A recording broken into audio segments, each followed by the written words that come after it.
I bought a fixer-upper house.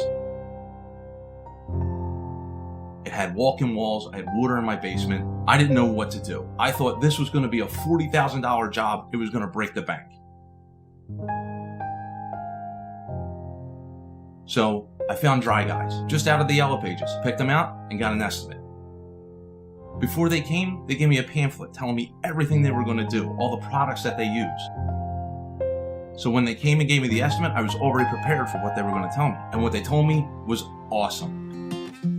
It cost about half as much as I anticipated. I even had extra stuff thrown in. I had push piers put at the end of my house just to secure it for the future, so I know it's good. My walk-in walls, they were taken care of with these guys. I was waterproofed. It's actually pouring outside right now while I do it. It's bone dry down here.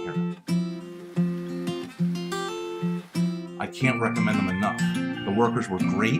They answered all my questions.